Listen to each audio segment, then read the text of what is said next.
ఇక సూర్యాపేట జిల్లా మఠంపల్లి స్వయంభూ శ్రీ లక్ష్మీ నరసింహస్వామి దివ్యక్షేత్రంలో వైకుంఠ ఏకాదశి వేడుకలు ఘనంగా జరుగుతున్నాయి. తెల్లవారుజాము నుంచే స్వామివారికి ప్రాతకాల అర్చన పూజ కార్యక్రమంతో వైకుంఠ ఏకాదశి పూజలు ప్రారంభమయ్యాయి. వైకుంఠ ఏకాదశి వస్తుందంటే భక్తులకు మొదటిగా గుర్తొచ్చేది ఉత్తర ద్వార దర్శనమే. వైష్ణవ ఆలయాల్లో ప్రత్యేకించి ఏర్పాటు చేసిన ఉత్తర ద్వారం నుంచే స్వామివారిని దర్శించుకుంటే మోక్షం ప్రాప్తిస్తుందని ప్రజల విశ్వాసం.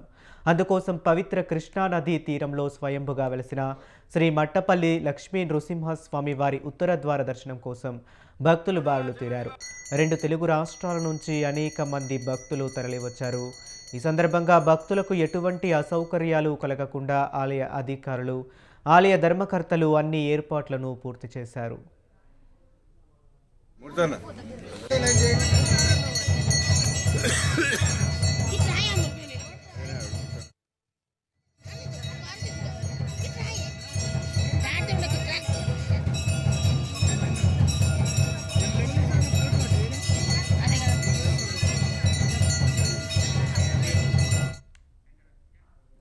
ఇటు సూర్యాపేట జిల్లా మఠంపల్లి స్వయంభూ శ్రీ లక్ష్మీ నృసింహస్వామి దివ్యక్షేత్రంలో వైకుంఠ ఏకాదశి వేడుకలు ఘనంగా జరుగుతున్నాయి.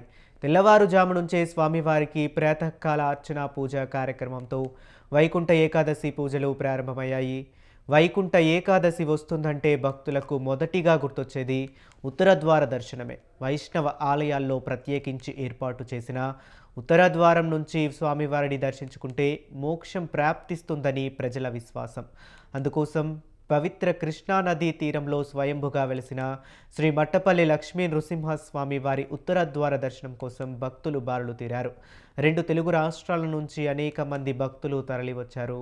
ఈ సందర్భంగా భక్తులకు ఎటువంటి అసౌకర్యాలు కలగకుండా ఆలయ అధికారులు, ఆలయ ధర్మకర్తలు అన్ని ఏర్పాట్లు పూర్తి చేశారు.